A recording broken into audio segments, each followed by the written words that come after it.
Hello,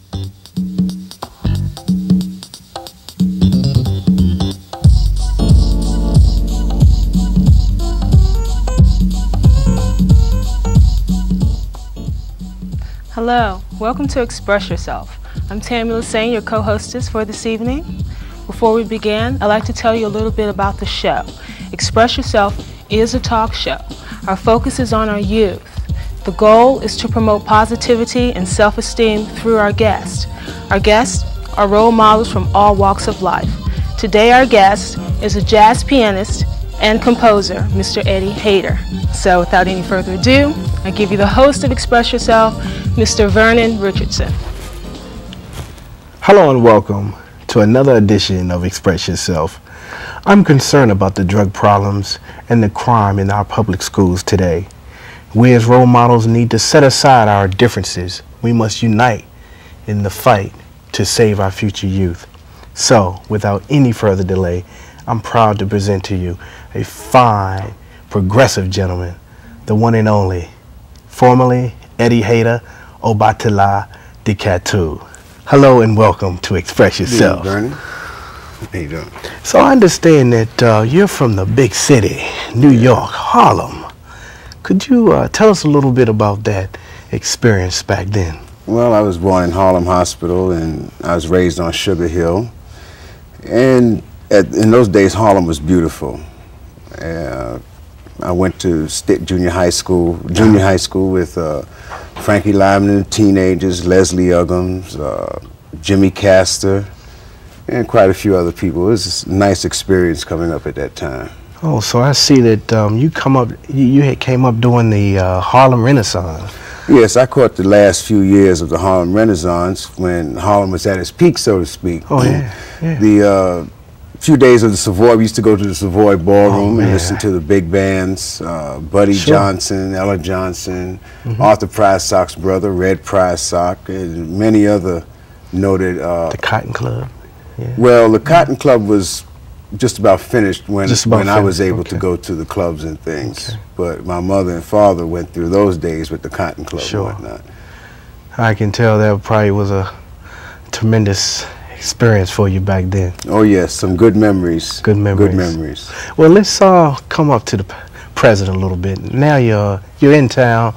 You're arriving here in the Washington area, but I understand when you left New York, Harlem, you came to D.C., but you had a little, you had some difficulties, some very unusual circumstances. Could you tell me a little bit about that? Yes. Well, a friend of mine, a fellow that I met, a bass player from Washington, invited me to come to D.C. At that time, I had my youngest daughter with me. She was 15, had just graduated from junior high school. And she was getting a little tired of New York, and I was too.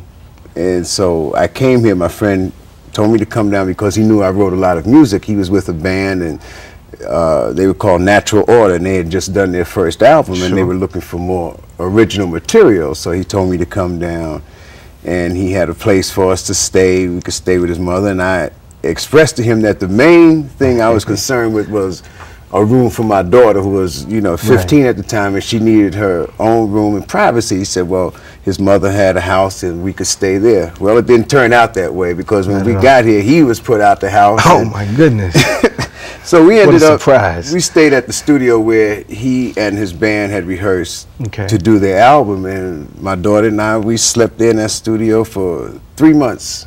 3 months. Before we were able to move out and, move into a house. But it was a good experience, though. Jewel, she played bass and she sang and whatnot, and so she met some people here and she did some playing, and fortunately, it was during the summer, so by the time school started, we had moved out, and I was able to get her into Central Junior High School.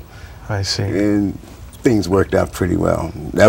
I came here to stay a few months, and I've been here 16 years. Ever since. So there's no doubt that you are Washingtonian now. Yes, yes. Somewhat. Yes, my roots are now here. All right, outstanding. Well, we're glad to have you. It's nice to be here in the area. Now, what do you think about the area since you've been here, the Washington metropolitan area? How do you feel about the negative and positive things that are going on? Well, Washington is, I've said that it was too city to be a town and too much of a town to be a city. Sure. But it's sort of in between. It's nice. It's a lot of exposure here for anyone in the arts. Washington has three jazz stations. New York City doesn't even have any jazz stations. Now, the jazz they get in New York comes from New Jersey. Why is that? Is that any reason for that? Well, I imagine, well, Washington being so as small as it is and concentrated, Okay. I think people have an opportunity to network a little bit more. Yeah, And that's true.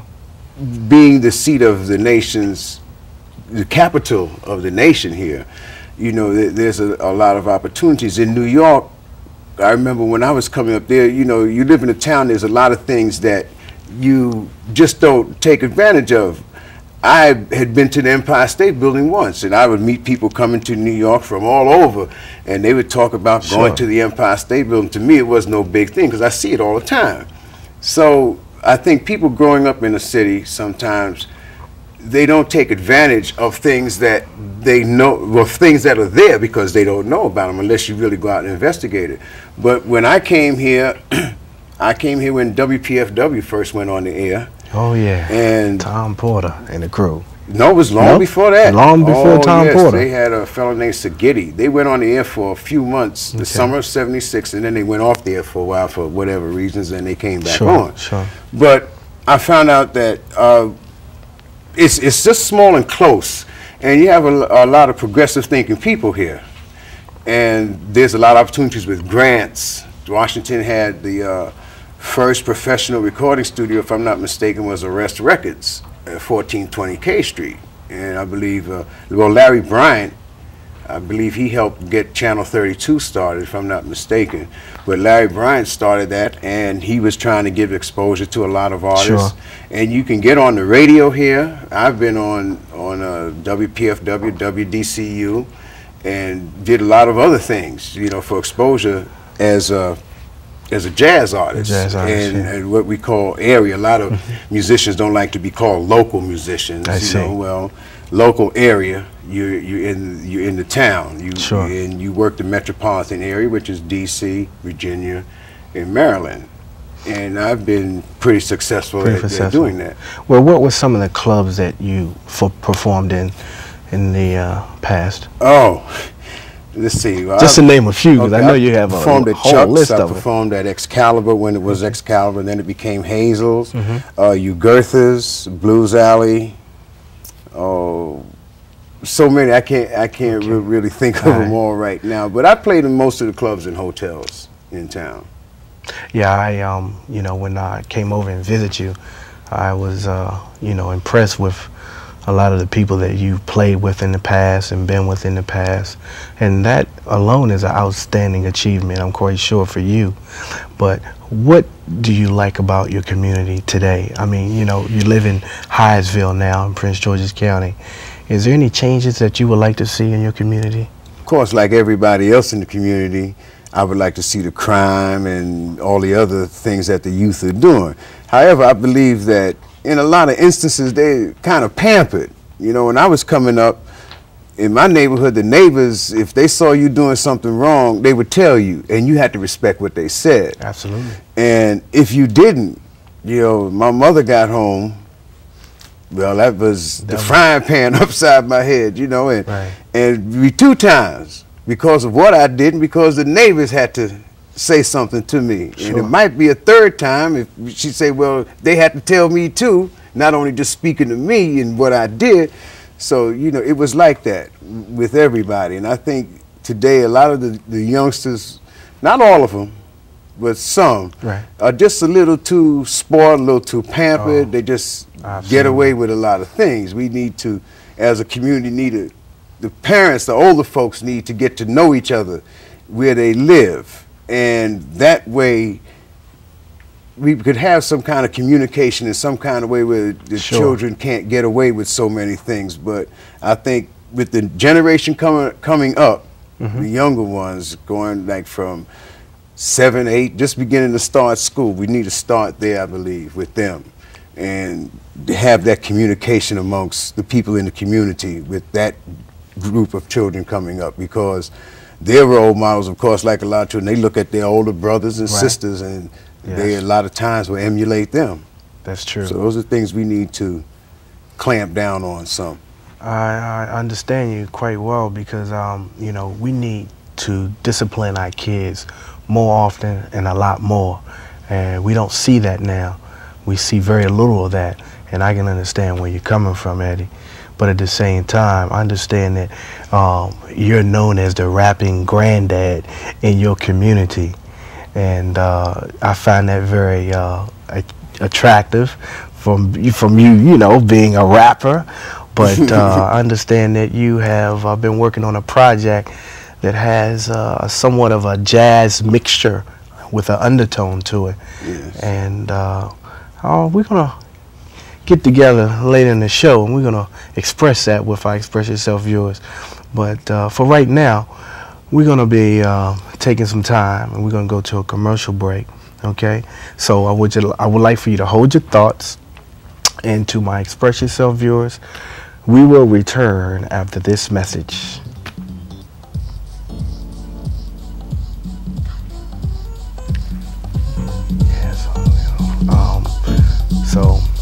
So we got to that part. Almost 400 years ago, African Americans were brought to this continent in chains. Stripped of their dignity, torn from their families, they never surrendered till they were free. Don't dishonor them by becoming a slave to heroin, cocaine, and crack. Make no mistake, drug abuse is the new slavery.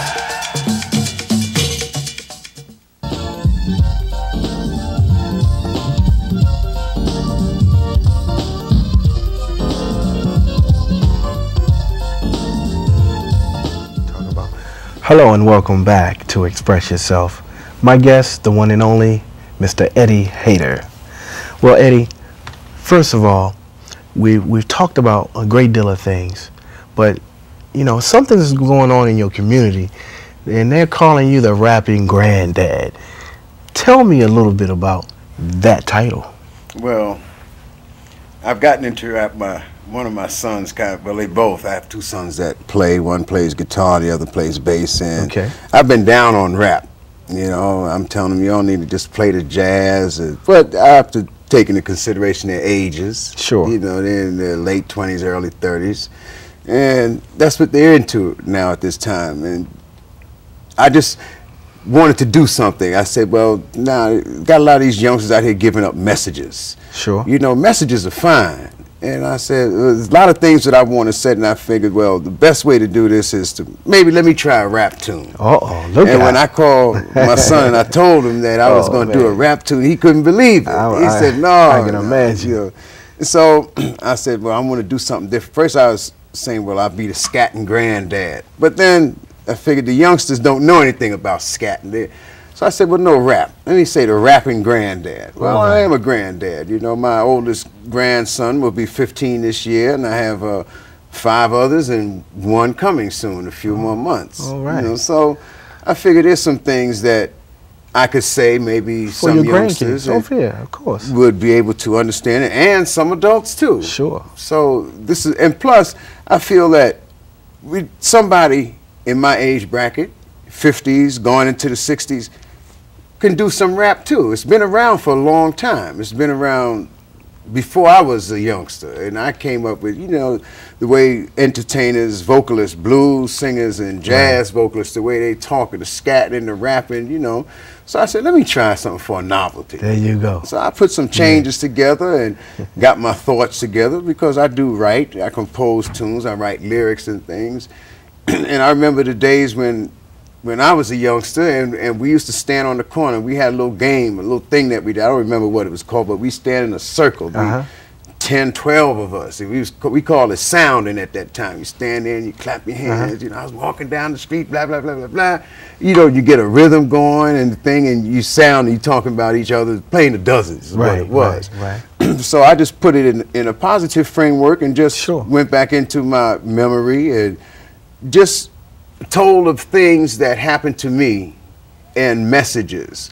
And I feel like with our people today, and not just with our people, but with this whole country. Yes, there's a lot indeed. of messages, but we need some solutions.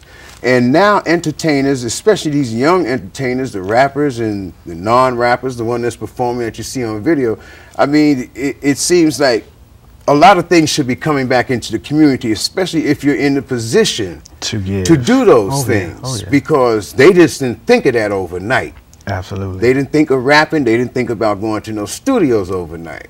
You know, I remember the days when the studios wasn't elaborate as it was for recording. You know, I mean, they got distribution happening. So those are things those are resources that we need. We need to do something positive with those things. And I always used to say, well, if you're a big recording artist, you know, put some things back into the community, because a lot of the recording artists are role models, and I believe there's a lot more that could be done. So I figured, I've been trying for a long time to get a record out, and I said, well, let me try with this, because there's a lot of things that I want to do in the community. The brother that taught me how to read and understand music, because I played many years before I understood and knew what I was playing. And he told me, Eddie, you could never pay me for what I'm going to teach you and give you. Oh, man, that's wonderful. And he said, I want you to promise me 2 things. And I said, sure, well, hey, I could promise 2 things, you know. The first thing was not to argue with him about anything that he said concerning music.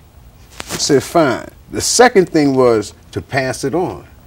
And I've really been trying to get somebody that I could work with and pass this on to them in a really intense atmosphere. Sure. I mean, I used to teach, and then I stopped because a lot of the parents, either they don't have a piano for the children, the child that wants to learn, or they want to get a synthesizer. Well, I want to get him or her a synthesizer. And, you know, well, the synthesizer ain't the thing for it. Well, I tell you, let's go to a clip, because we want to show you in action. And I think that the positive message that you just given us today, I think that you can, you know, kind of like put that in a full perspective in a rap version. So we have a clip that we like to show to our Express Yourself viewers. And let's see how they like it. I think they will. All right. All right. Tony, cue tape.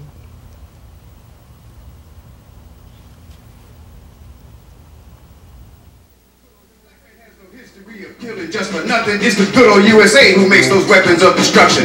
Assalamu alaikum are some words you need to learn. They might save your life if America should burn. Why do we have to pledge allegiance to their stars and stripes when they just took away our so-called civil rights? Why does this government say we have democracy when the real fair deal's plain hypocrisy? They even say our economic system is free enterprise. Yeah, built on cheating, murder, stealing, as cemented with lies. The motto on their money is in God you trust, but it really should be changed to drugs or us. Have you ever really thought what's on this government's mind? They just trying to make us all into some Frankenstein. We are the young and the restless in this other world. Zulu, Mandingo, Yoruba, we are the real black pearl. Yeah, that's what you all say. While you talking about moochies, coochie, and big butts and all that thing. Yeah, that's what y'all call messages. Talking about what happened around the block last week and that foolishness. Take some of that money and buy some old buildings and let these fathers out here that's homeless go to work fixing them up so they can take their families off the street. Y'all are just jiving and sniffing like some other people I know. You raping, robbing, cheating, killing, stealing from your people, sucker. How can you expect to be called a black brother? When you go to court, you say, well, I've really been abused, Your Honor. Do the crime and do the time. Forget that job excuse. Cause black boys getting busted every day for murder and assault. Doting mama cries, she says. Oh, my baby didn't do nothing like that. You young girls in the hood can't really take no judgment, so you keep the boy a secret after you get pregnant. You young boys in the ghetto, you want to be respected? You think you meant by making babies, but it's not accepted. So go on and crack your life away. You really just a clown. But tell me, bro, you get paid for holding that corner down, boy? You go to jail for drugs, you say. I did it for my lady, man. And in the welfare line, she says, he did it for the baby. You babies making babies in the ghetto, it's apparent. You don't know what you are doing because you leaving with your parent. And that's how I express myself.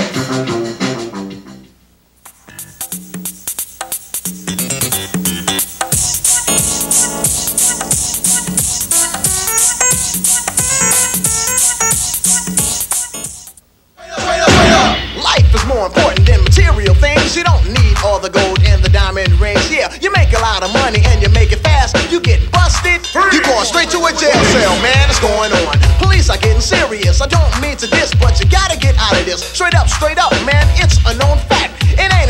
money that can get your life back. We're here to tell you that drugs are for suckers. Straight up! Straight up, police. Straight up, freeze. Straight up, police.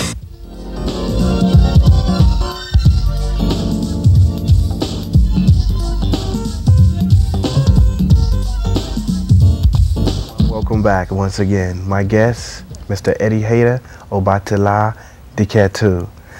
Now, Eddie, tell me, I mean, the rap version, man, is outstanding. Thank you. But I understand you had a great deal of history within that message. Tell me a little bit about that. Well, the history of things that I've learned, that's part of the message that I learned, and I think a lot of the young children today should learn it. I noticed a lot of them going around wearing hats with the X on it, and that's supposed to be from Malcolm, if I'm not mistaken. But sure. There's a lot more to it than that, you know, and along with that history comes respect for themselves, respect for your parents, respect for the black woman, and a lot of these things are lacking. Absolutely. And we need to enforce more of these things onto, not enforce, but I'm not saying enforce in a loving way. You have to be stern. Sure. With children, because they'll just run wild like they're doing now. Yeah, indeed. And I think that, you know, you hit it right on the nose, because we need to instill more positivity within our young youth today, because as you said before, they're in a different direction. And a lot of them are going into another world of negativity. And we need to pull them back. You know, we as parents need to come together and take a stand and really, you know, show the love and the discipline that we have, that we should have for our kids. But I also noticed that, you know, one version in your rap, you explain about the drug, you know, dealers or the drug users, far as the rap, you know, the rappers talking about the drugs. But you also said that they should put something back into the community, which I agree. They should take that money, instead of wearing gold chains and buying those foreign cars, they should put that into buildings and build from that. Sure. Start little corporations and things, you know. The things that they're saying in a lot of them, they're doing the exact opposite. You know, it's like they're saying a lot, what they call is a lot of hip stuff. Sure. The children are fascinated, you know, because they see people that they know from right around the block on TV and things, you know, and it's a big thing to them, because a lot of them don't get a chance to go any place. But I noticed a lot of those places where they're walking through a lot of the ghettos, all those raggedy buildings, I mean, how much could it be for them to, you know, hire some lawyers to negotiate these type of things? We have black lawyers, realtors. A lot of these buildings are just standing vacant. They could do things to refurbish them. Yes. And a lot of those people that are homeless, they could put a lot of those people to work fixing up those buildings. They used to do that years ago in the 60s, and it seemed like that just stopped all of a sudden. So Eddie, you're saying that they're rapping in a way that has to do with a lot of hot rap air. You know what I'm saying? They're full of air, full of rap. I mean, they're rapping, but they're rapping about really nothing if they can't back what they're rapping about. True. And a lot of it, you know, hey, we got some positive rappers out here now. But I see exactly where you're coming from, because what you had just described to us, you know, is needed. It's needed. And I mean, you can't get no more strict and confident as your rap version. You know, your score is lovely. Well, thank you. I mean, you mixed that with some of a jazz tempo, or how did that come about? Well, my background, my experience has been with piano, has been with jazz, Afro-Cuban music. Sure. I've even gone to straight Afro, what we used to call Afro music, drumming. I play all Latin percussion, which, you know, would consist of conga, bongos, timbales, and whatnot. And so these things came into my life at a very young age. My mother was a dancer. She had a dancing class, and they did what they called interpretive dancing, a lot of drumming and things. And so it's been a part of me, and I just put these things into the rap. I mean, I got it from those who have gone before me. Sure. So it's been instilled in you from your past, your parents. I mean, that's outstanding. And here you are, your 50s, and you still passing it on. You still sharing that with people here in your community.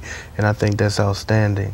And I wish you the best of luck in your programs and your projects throughout your community, because Eddie Hedar has it going. You know, you got it going on, man. I'm trying. You know? That's all we could do is try and stick with it. And the main thing is that networking. Yeah. Passing on and the way we express ourselves. You know, it's all about that. You know, just like your show is, express yourself. Well, there's many ways to express ourselves. Sure. You know, everybody can't dance and sing and play the drums, so to speak, but there's a lot of other things that we can do. Well, speaking of expressing ourselves, is there any last comments that you would like to share with our Express Yourself viewers? Well, yes. To parents, I would say be a little more stern with your children, because I hear a lot of parents say, well, let him choose or let her choose this. I mean, how much can they choose? How much can they know at 11, 12, or 13 years old to be choosing things? We have to still lead them and guide them and give them some direction and a foundation. And don't let the children get away with too much. It's a hard, cruel, fast, dangerous world out here. And you don't always protect them by just giving them what they want. We have to maybe tell them certain things and show them the right way and the wrong way. Then let them make a choice. Give them the things to make the choice about, because they could find many negative things out here and make choices from those things, and none of them are good. All right, that's outstanding. And I'm quite sure that my Express Yourself viewers really appreciate that comment, and I hope that it will touch a youth. And I think due to respect, Eddie, you know, what you're doing and the projects and programs that you're going to be involved in, I think it's outstanding. And we need more people like yourself, Eddie, to come out and take a stand and make a stand in the community. And you know, hey man, it's a pleasure. Well, thank you. It really is a pleasure to have you here on Express Yourself. Thanks for having me on your show. Ladies and gentlemen, the one and only, the rapping granddad, Eddie Hedar.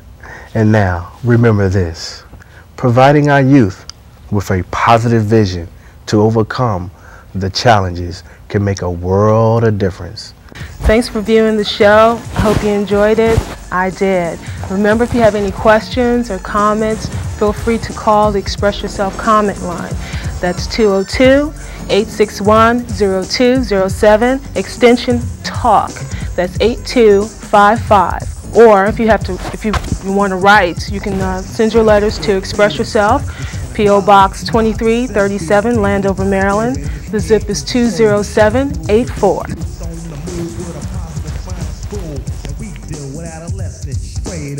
There ain't no future in front, so just hold up. There's such a fine line between right and wrong. So for the young blacks, this should be a theme song. There ain't no faking or flaking, being taught here. The black have to know that they can succeed without fear. So watch the role models rolling, and if you're living foul, you can begin again. This show right here kills off the bass. Vernon Richardson is all about peace. So take a chill for about 30. It's about brain health and how to express yourself. Peace.